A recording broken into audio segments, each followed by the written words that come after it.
तो अभिषेक झा, चूक तो हुई है ना। बैसरन में कोई सुरक्षा इंतजाम नहीं, कोई पुलिस चौकी नहीं, कोई पुलिस बल नहीं, कोई अर्धसैनिक बल नहीं, कोई आर्मी की तैनाती नहीं। सरकार कह रही है नहीं, ये तो खुलता ही जून में है। 3 साल का तो ठेका दिया हुआ है, ये हमेशा खुला रहता है।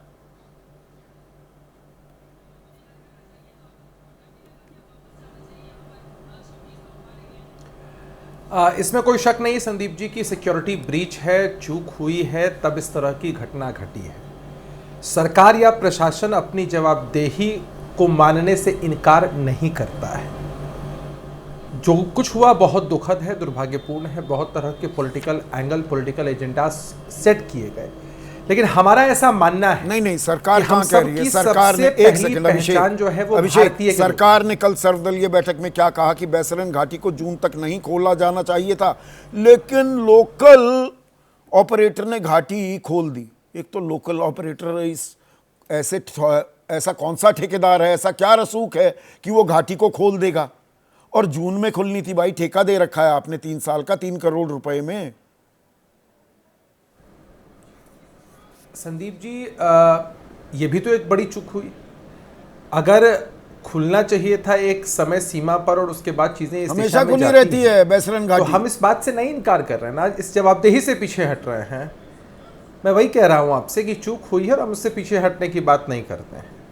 लेकिन जो पॉलिटिकल नैरेटिव सेट किया जा रहा है कि एक तरफ एक सुखद तस्वीर सामने आई जब सर्वदलीय बैठक हुई और सब लोगों ने एक स्वर से कहा कि जब देश का मुद्दा है तो हम सब मजबूती के साथ सरकार के साथ खड़े हैं, सरकार जो भी फैसला करे हम उसके साथ लगे रहेंगे।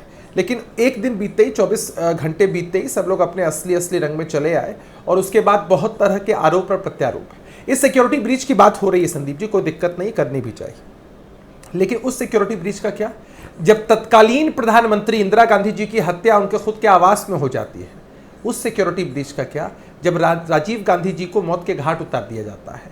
हम मानते हैं कि चूक हुई है और दुर्भाग्यपूर्ण घटना है, लोगों ने अलग पॉलिटिकल नैरेटिव सेट किया, लेकिन हमारा यह भी कहना है कि हमारी पहली पहचान भारतीय के रूप में है। तब हम किसी प्रांत के हैं, तब किसी धर्म के हैं, तब किसी जाति के हैं। और 2 लाइनें बहुत महत्वपूर्ण हो जाती हैं कि जब मैं मर जाऊं तो मेरी एक अलग पहचान लिख देना, मैं मर जाऊं तो मेरी एक अलग पहचान लिख देना, लहू से मेरी पेशानी पर हिंदुस्तान लिख देना। जब हमारे देश की बात आएगी, देश की आत्मा और अस्मिता पर कोई चोट करना चाहेगा तो इसे हम किसी कीमत पर बर्दाश्त नहीं कर सकते। नहीं बर्दाश्त करेंगे, और मैं आग्रह करूंगा अपने नहीं विपक्ष के सभी साथियों से, नहीं, पर अपने गिरेबान में हम झांकेंगे क्या? वो झांकना नहीं चाहिए पैदा होता है। क्यों नहीं झांकेंगे? आकलन तो होना ही चाहिए ना।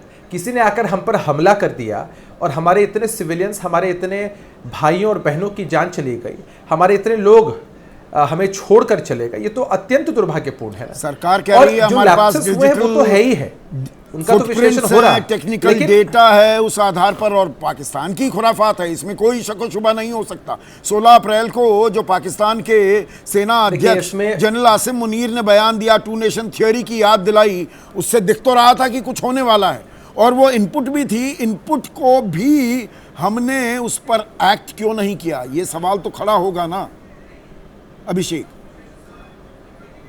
एकदम संदीप जी, सवाल आज भी खड़े हैं, सवाल तब भी खड़े हुए थे जब तत्कालीन हमारे प्रधानमंत्री जी की हत्या हो जाती है, जब राजीव गांधी जी की हत्या हो जाती है, या इससे पहले भी इस तरह के कृत्य होते हैं।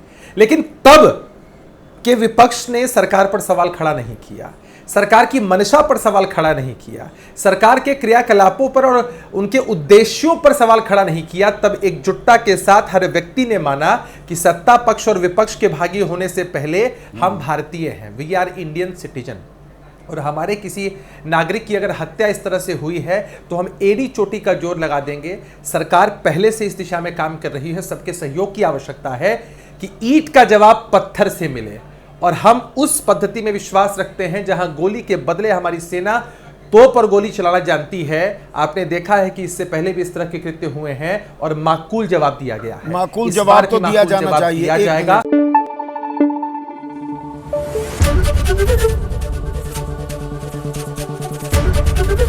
एबीपी न्यूज आपको रखे आगे।